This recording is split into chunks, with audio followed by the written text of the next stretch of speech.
Okay, so I'm going to turn it over to Ted for really getting into the different techniques, philosophies, concepts that we're going to touch on today related to what we so often see in the workplace related to workplace conflict. Ted? Hey, thanks, Kevin. Welcome, everyone. As usual, we're going to go through some slides, and I'm going to just chat about some of the philosophies that I have and some of the tools by the end that we're going to give you that you'll be able to deal with. And remember, as always with our workplace stuff, you can always use this stuff in your personal life as well. So if you're having problems with Uncle Louie or your mother-in-law or anybody like that, it can always work out to use the same tools. On the first slide, I want to go through our concept of what the true 2% is like, and then talk about political correctness and various other presumptions we make. And first of all, for those who first time on the site, and if you haven't had a chance to go onto the 2% factor and see our little video on what the actual 2% person is or what a 2%er is, I'll just briefly go through it. A 2%er is your bully, your nasty person, the person who, no matter what you say or what you do, they're the ones in the middle of the conflict, and they also don't take responsibility for their own actions. They're always deflecting. It's everybody else's fault. It's not them. And they're always the troublemaker. What we always say in our seminars is not to allow the 2% to become the 98%. And that's one of the reasons why we want to do this holiday one. It's because, too many people have taken sort of the over political correctness, and, we get a lot of conflict on what to do with at the holidays with everybody's belief systems and whether or not we're stepping on someone's toes or not. So we're going to sort of clarify a lot of that for you.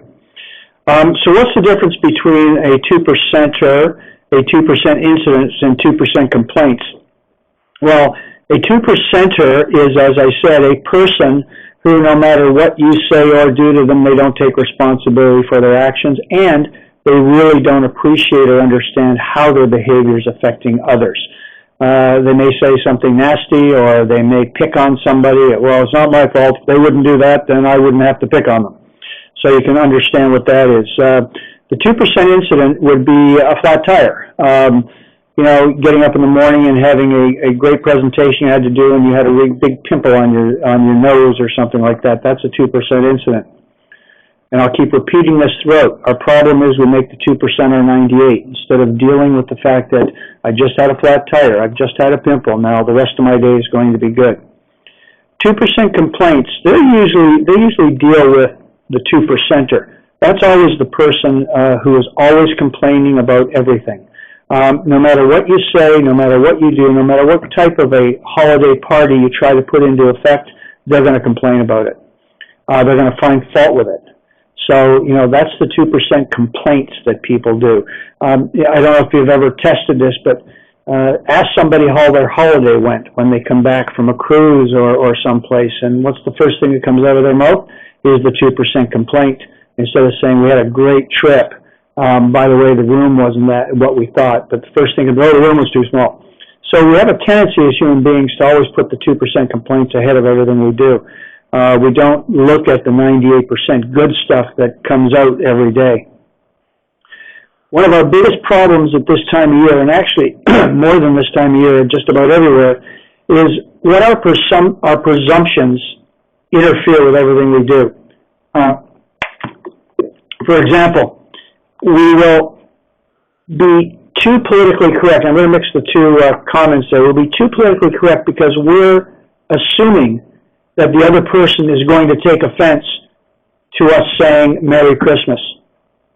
And what I found, though, is that the 98% really don't care about what type of party we put on, whether we say Merry Christmas, Happy Hanukkah, whether we say Happy Eid, it doesn't matter. It's only the 2% who really care, and the 2% who make an issue out of this time of year. 98% of the people don't care. And I think the problem is that we go so overboard with our political correctness that we actually smother everybody's right to celebrate the way they want to celebrate based on the 2%. You know, I've always been a person who, I don't really go crazy over political correctness because in my mindset, I'm doing my best not to harm. And if I happen to make a mistake because I said something that somebody took offense to, even the 2%ers, I'll apologize for it. So let's talk about why the 2%ers get really upset, or why even you get upset. In our seminars, we talk about the word MEGO. If you take the word ego and put an M in front of it, that's my own little creation. I call it the MEGO from now on. Because it's me who always gets upset. It's me who gets annoyed. It's me who feels ashamed. It's me who, got it? Me. And the funny part about the 2%ers is they're huge with their MEGO. It's all about them. It's all about how they feel. They have no concept about how the other person feels. In many cases, they don't really care how the other person feels. And when we look at the holiday season and we think about why there's so much conflict in the holidays at this time of year, it goes back to, again, the MEGO. And if you sort of think about your own self, we have traditions. We have memories as we're growing up. Oh yeah, we always have the pancake breakfast on Christmas morning. Or, we always give out these types of gifts. Or, the stocking's got to be hung a certain way. And we really cling to those things, and those memories are really important to us. And so when somebody else wants to do something that's different than what we believe is the only way, our way, the right way to celebrate a holiday, we get upset because our MEGO comes into play. Well, that's not the way we did it. That's not the way we should have it. And so we forget that other people may have their own traditions and their own way of doing it. And that's sort of what I want to do in the rest of this time, is also to talk about some of the tools on how we can learn to take two traditions and celebrate them both instead of smothering them both as we do with political correctness. Try and remember that everybody, when they have life experiences, they create a photo album. And in that photo album is the way they see next Christmas, the Christmas after that. The sad part is that when other people get involved with their photo album, it's very hard to exchange the pictures that we have and exchange the memories that we have, in our photo album. So again, the one who's the loudest, the one who has the most issue, is generally the 2%er, because they're the ones who want to keep their way is the only way. And it's very difficult.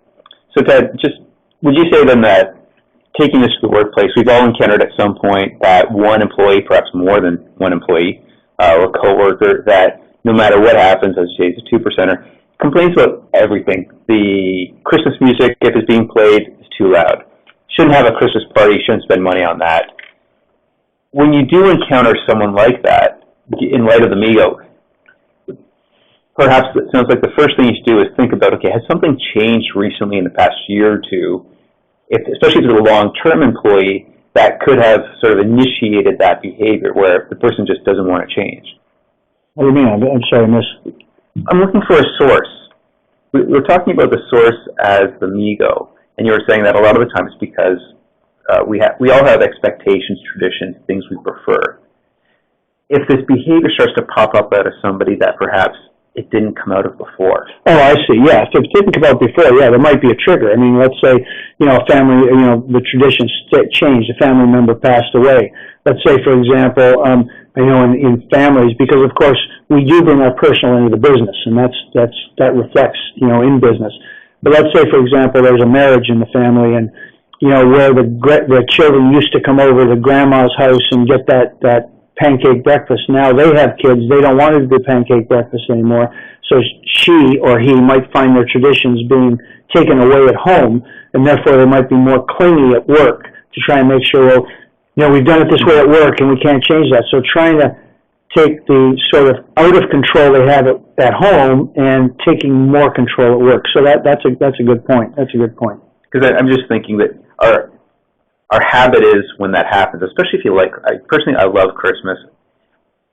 When you have someone who all of a sudden appears to be very contrary to that, as humans, we have a natural tendency to think, oh, that person's just being a jerk. That's right.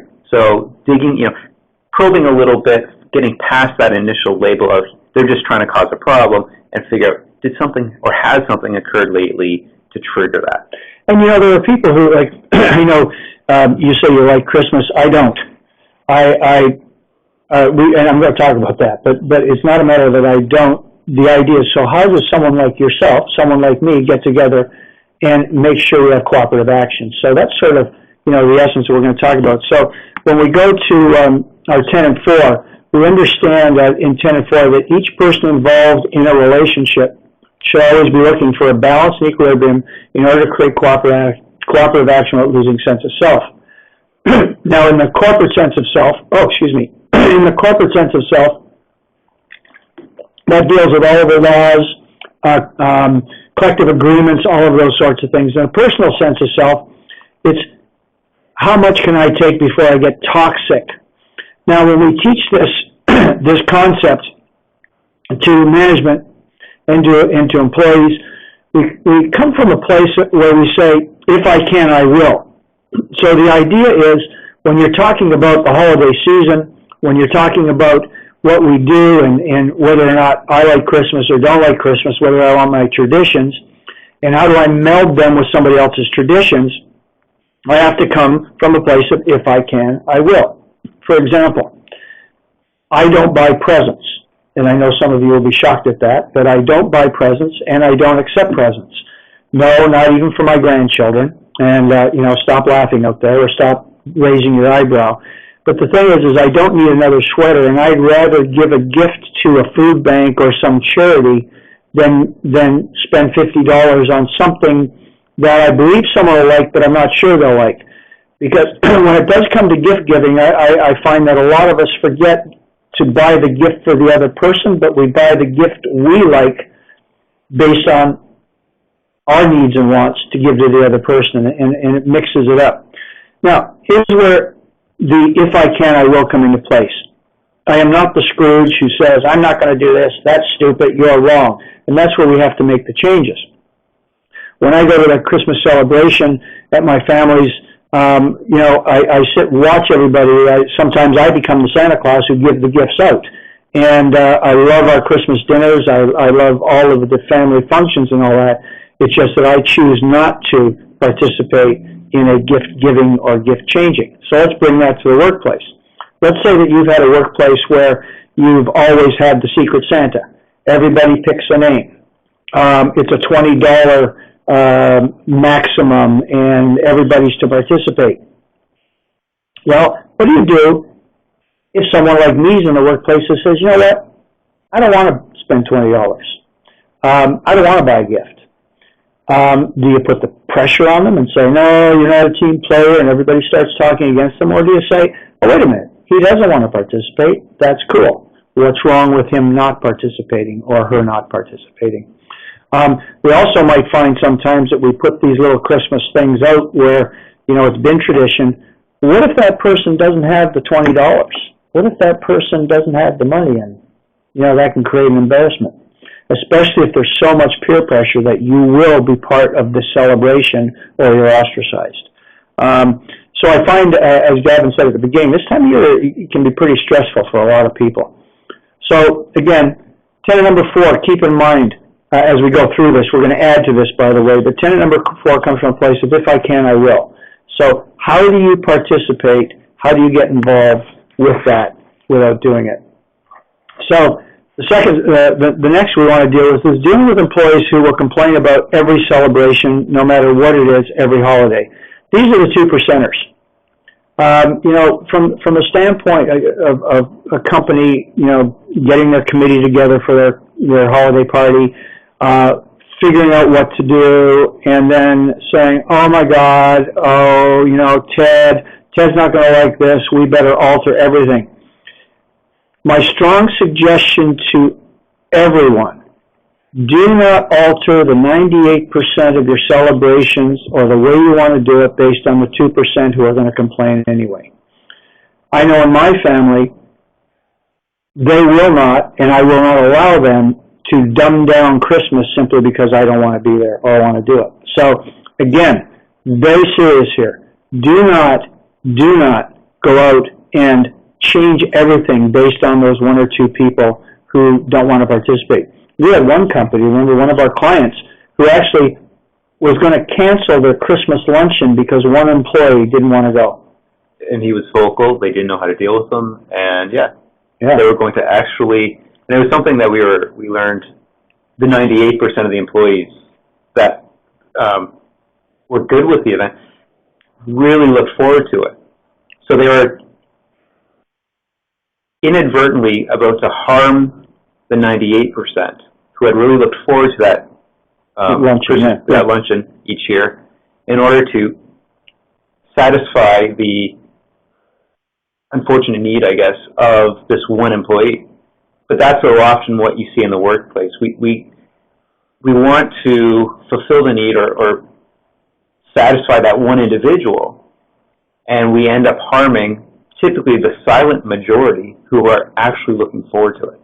I know, and it's sad because that's where I've said at the beginning, the political correctness has gone too far, Gavin. It's gone way too far. We do our best to accommodate. Don't get me wrong. You would say this, like, what can we do? You know, what do you need? How can we help you out with this? How can we get your participation? I just don't want to do it. Okay, then don't do it. But we're not going to not do it based on you. And you know, when you look at the strategy there that we've got about learning to walk away, tenet number 6 in our model talks about how you walk away mentally so you don't have to walk away physically. And this is where I aim this at the 2%er. For example, I have to walk away mentally when I look at all the money that's spent on the gifts and not going to charities that deserve it. But that's what people want to do. And in our family, everybody gets they get really happy when they receive and give gifts. And so, personally, I, as the Grinch there, as some people would think, is I have to walk away mentally and say, listen, you know what? I don't have to comment on the fact that, you know, my daughter just spent X dollars on a toy for the kid that I know they don't need. And the onus is on me to sort of silence my ego and say, you know what, that's what they want to do, good on them, way to go for it. And that's where the cooperative action takes place, and this is what we teach in all of our courses and that. It's how do you take yours, how do you take theirs, and how do you put it together? And I'm not talking about compromise. I've said this at several of our different webinars. I don't talk about compromise, I talk about choice. And we have a choice to mentally change, a choice to participate, or a choice not to. Too many times when we talk about compromise, that means we're going to give something up. And if we give something up, we're going to feel bad or repressed when we do go, well, you know, I am only doing this because I'm compromising and I really don't like to go there. But the idea is that if you choose to say, no, that's what they want, it's not what I want, let's go and have fun. Works out really well. When we talk about you know, the different celebrations and that, this is where I find it very interesting because, again, we get back to political correctness stuff. Everybody wants to be politically correct. Well, let's not harm anybody. Let's not do anything that will harm another person. And yet, what do? We presume that because we're going to say Merry Christmas or because we're going to say Happy Hanukkah or whatever it is that we're going to harm somebody, instead of actually figuring out from them whether they're going to feel harmed on it. A number of years ago, I was chair of the Mayor's Committee on Community and Race Relations in St. Catharines, and we had a complaint from somebody that the nativity scene was at City Hall. And why is the nativity scene there? We're a multicultural place. There are people here who celebrate other holidays. So what we decided to do was to, instead of having or putting Christmas in the closet, we decided to celebrate all of the other holidays that come around this time of year. And so if you're in St. Catharines and on City Hall, you not only have the nativity scene, but there's a sign that says Happy Hanukkah, there's a sign that says Happy Eid, Happy Diwali, and Merry Christmas. And so again, being inclusive rather than exclusive. and to understand that there are other people in your workplace who may celebrate something different. So let's bring this all back to the workplace and see how we would do it. So I look around the workplace and, and probably what I would do is, each year sort of say, so does anybody else celebrate I would send a memo out, does anybody celebrate any other holidays or at this time of year? And if I found out that we did have someone, then I would probably approach them and say, so, we'd be happy to celebrate, let's say it was a Jewish person say, would you like to celebrate Hanukkah? And what I would do is I would bring it about, well, wouldn't it be great if the rest of the employees found out what Hanukkah was? Or if you were Muslim and it was Eid at the time of year, wouldn't it be great if the rest of the employees that work with you found out what Eid was really about? And so we would create a culture that would celebrate the different holidays.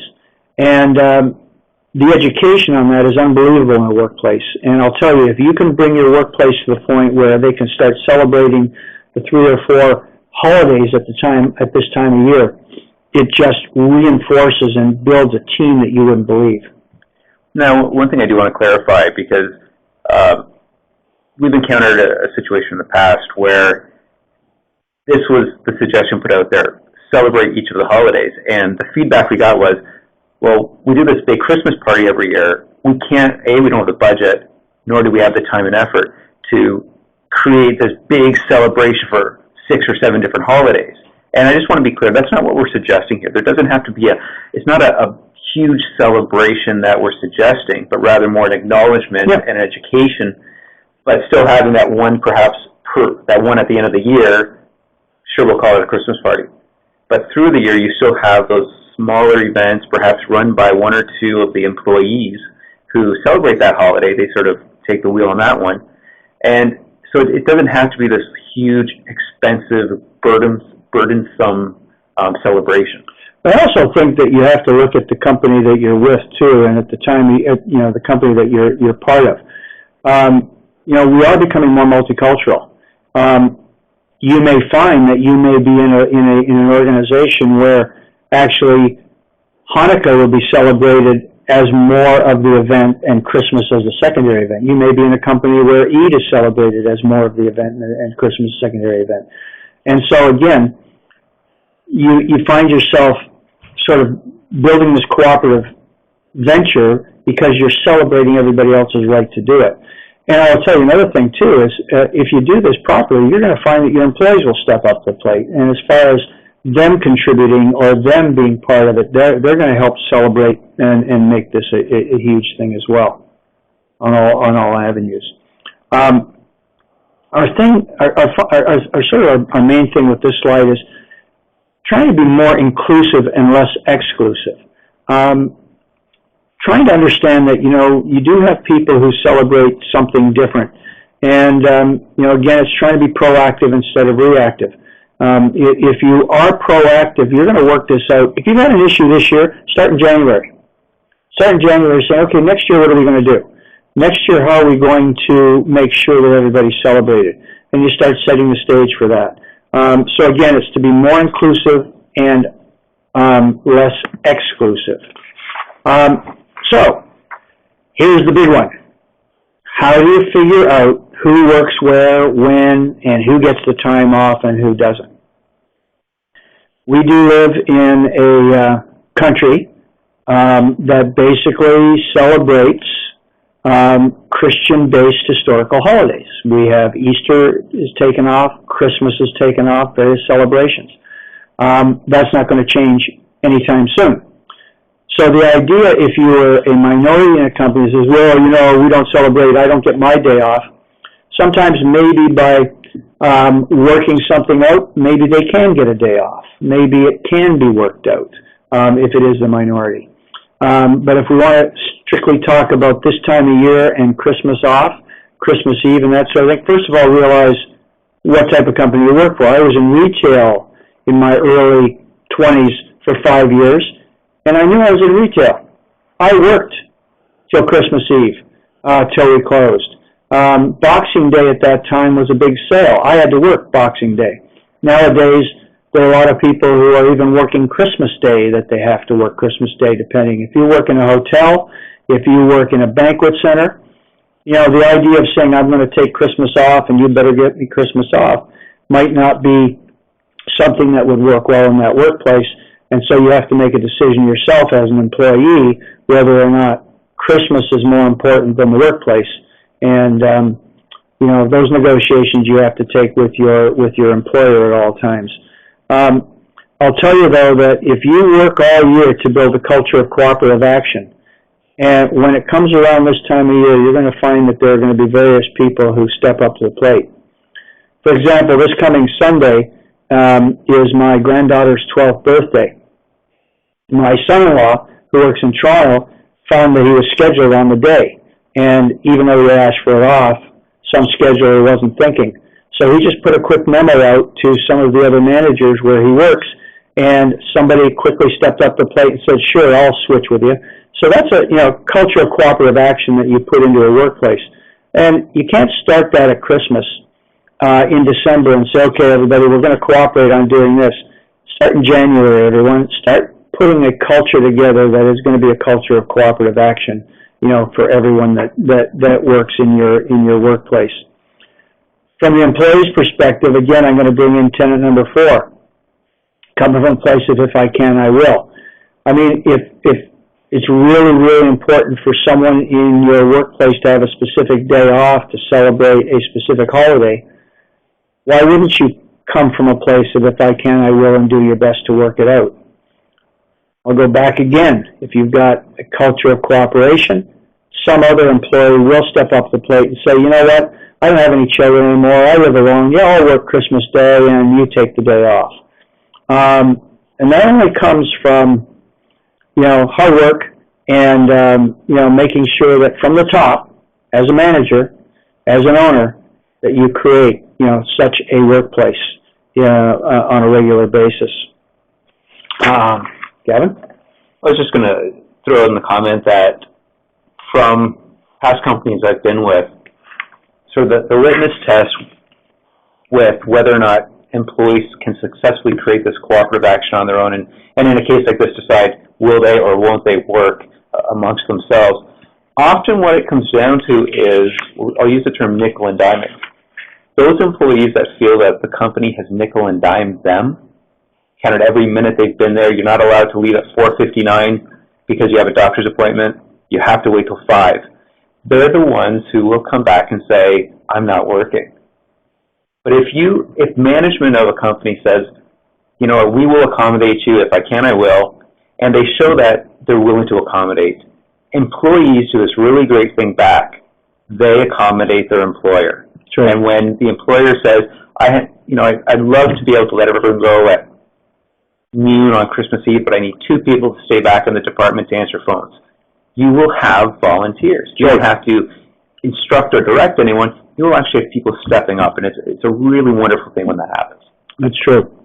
The third thing we want to touch on is that famous office party, that office luncheon, that get-together, and just give you some helpful hints, especially coming from a management standpoint. So where do you draw the line when you're at one of those parties? And we've all heard, about the parties in the past. Someone gets too hammered. Someone makes inappropriate comments. They attack the boss, or the boss attacks somebody else. And so, here are a couple of little quick hints for you on what to do at the party. If you are the manager or the boss or the owner of the company, it's up to you to set the tone. And, I think the old days, I don't know, I haven't been to one such a long time. We're doing ours tonight, but I haven't been to one in such a long time where it's such an open bar that people are getting hammered, and I'm sure it still does, and all inappropriate things occur. But there's always 1 or 2. That's the 2%. Yeah. And so what happens is next year, well, we can't do that anymore because look what happened to George. So again, don't let the 2% dominate the 98%. We just want to give you some hints on, especially if you're in a position of management, on how to deal with a party.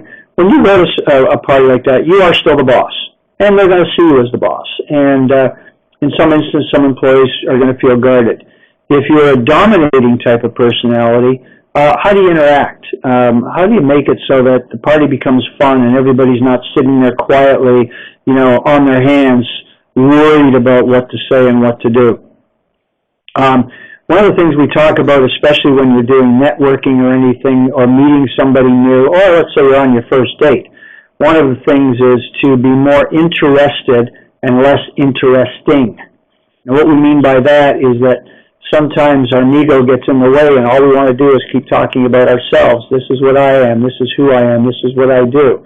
And so what we do in a social setting like this is we train people on how to be more interested and less interesting.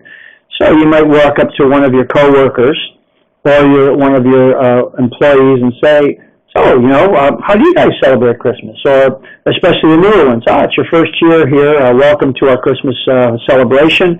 Is this Christmas a big event for you?" Oh, and then you find out, yes, it is. No, it isn't. But here's the key: don't counter what they say. Don't, because of course I get that all the time. And I say I don't buy presents. Because of course the thing when you're talking to people, the thing they say is, "Got all your presents done?" I said, "I don't buy presents." "Well, you don't buy presents." And then I get into a discussion. Instead of saying, "Oh, okay, well, you don't buy presents." Okay. So when you're at this social, and someone says they're doing something that may not quite be in your photo album, don't start saying, "Well, that's wrong," or "I can't believe you're not doing that." Just say, "Well, that's very interesting." And then say, "Is there a reason maybe?" Maybe you want to continue the conversation. "Is there a reason?" "Well, yeah, this is why I do what I do." "Oh, that's interesting." Another hint is follow up with another question. Don't all of a sudden come back with your one-upmanship. Come back with, "Well, this is what we do, and, I can't believe you don't do that," because what you're going to do is you're going to stifle a conversation, and that's going to go back into the workplace, especially if it's really important for that other person to let you know how they celebrate their holiday, whatever that is. Of course, don't drink too much. Yeah. Well, I was just going to say, one of the really beneficial tidbits of advice I got early on in my career when speaking in a group or speaking at a work-related social event, and as you say, being interested versus interesting, it's sort of the spotlight analogy. It's, imagine there's a spotlight on the person speaking or the person the focus of the conversation is on. And so often we'll ask a question, but our follow-up is about ourselves. That's right. It's that competitive conversation that we're speaking about. So what we're doing is we're shining the spotlight on the other person when we first ask them a question, but then we turn the spotlight around on us when we respond back. And the art of acting interested versus interesting is following up that initial question with a comment or a question where the spotlight remains on the other person. So you're not responding with an I, unless it's a comment of, "I find that really interesting, can you tell me more?" or something to that effect. So think about where the spotlight is pointed when having that conversation. And what will happen inevitably is if the person starts feeling safe and comfortable, they will themselves turn the spotlight back on you, because they'll say, "Wow, what about you? How do you feel about Christmas?" And so the spotlight will come back on you. But a really good technique, as Gavin said, is keep the spotlight on that other person. I like that quite a bit. You'll notice we also have the word fear in there. One of our we want to bring to light was the fact that fear is usually false evidence appearing real. When you are at a social function, especially if you're with coworkers or bosses who you don't really get along with, or you might think they're watching me or they're going to judge me. That could be true with the 2%er, and the 2%er is always that person there, but the 98% really don't care. The 98%, they're not judging you. They're not caring whether or not you're going to have, an extra piece of dessert or whatever the case may be. So, let loose. I don't mean let loose crazy, but, just sort of relax. You're at a holiday function. Be more interested, as we said. Keep the spotlight on others. The spotlight will come back on you when necessary. But if you go there afraid of what other people are going to say, what they're going to do, then it's just going to create a lot of issues and a lot of problems within, the workplace. The final slide I want to talk about is just summing everything up and just talking about some of the things we just talked about, but just to sort of summarize where we've been, and then I can open it up if anybody does have any specific questions or workplace issues they want to deal with it. Please type it in, as Gavin said earlier. The key is to start now to create an inclusive workplace, that is, a culture of acceptance, not tolerance. In tenet number 6, we talk about, there's a term we use, it's called acceptance is not necessarily agreement. Too many times we get into a mindset where it says, well, I'm going to tolerate them doing that, but I don't agree with it. What happens is every time we meet that person, we're going to try to change them because we believe they're right. Acceptance is not necessarily agreement means this. I accept your right to be you, your right to do what you do, but I don't necessarily have to agree with it, condone it, and even in rare instances, I don't have to be in the same room with it. So if I was one who really, really didn't like to celebrate Christmas, I won't go to the Christmas party. And I don't think the person should be chastised for not going to the Christmas party simply because that's something they just do not want to do. And so the idea from the 98% when that 2% says I don't want to come, accept the fact that that's what they don't want to do and accept the fact that that's who they are. And as long as they're not making noises to stop you from doing what you need to do, then why not accept that? Don't assume that others are going to take exception to saying Merry Christmas. For example, I say Merry Christmas pretty well wherever I go, unless I know that I'm in the company of someone who is either Muslim or Jewish or someone who doesn't believe in or talk about Christmas. And it's funny because once you're aware of what other people are, if I do go to a Jewish friend, and at this time of year, I will say, Happy Hanukkah. And you know what they generally do? Believe it or not, they say, well, Merry Christmas, Ted, and thank you. Because they appreciate the inclusivity of what we're talking about. If someone you don't know and you say Merry Christmas, 98% of them will say, oh, Merry Christmas back, or, you know what, I don't celebrate Christmas, but Happy Hanukkah. Only the 2% will say, what do you mean Merry Christmas? How do you know I'm not? So, and frankly, I learned years and years ago when I developed this whole concept of cooperative action in the 2%, I don't really worry too much about the nastiness of the 2%er. So stop being afraid of the political correct monster. Be the person you were meant to be. Celebrate the holiday you want to celebrate. And if you want to have more people understand that, if you're a minority in the workplace, why not start and say to your boss, hey, listen, it's September. Eid is coming up. Or Diwali is coming up if you're a Hindu. I wouldn't mind putting some stuff up in the workplace about Diwali.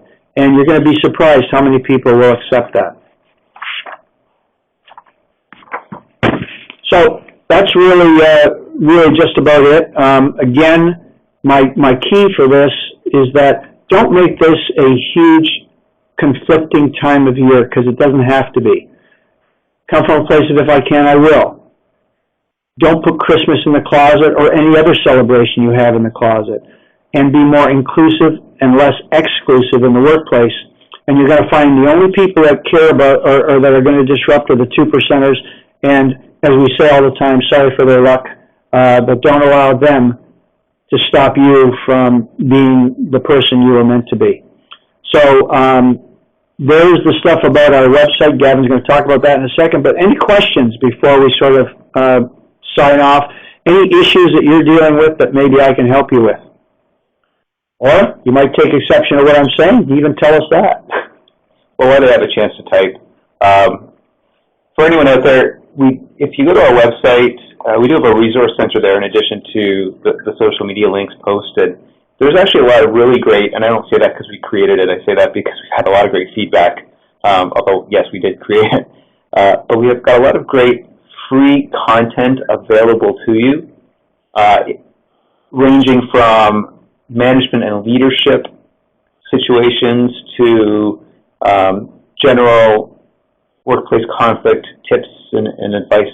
So, you know, if this is a field that you're interested in, or you just want to get more information, perhaps for not specific instances or incidents you're dealing with, but rather professional development, it's certainly worth a look to see what's available there for your download. Apart from that, if there aren't any questions, or if you're still typing, we'll hang on. We've deliberately got 1 hour, although we sort of plan on a 45-minute presentation, recognizing sometimes people do have to jump off a little before the hour. So if you do have any questions, feel free to type them.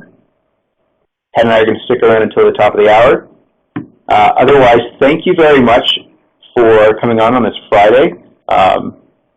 Where we are at least snowy Friday. Have a wonderful Christmas. Have a Merry Christmas. And a Happy New Year. And a Happy New Year. And Happy Hanukkah, Happy Eid, Happy Diwali, Happy Kwanzaa, for any of you who celebrate all of those. And, oh good. Yeah, we like feedback. Thanks for saying thank you, Kate.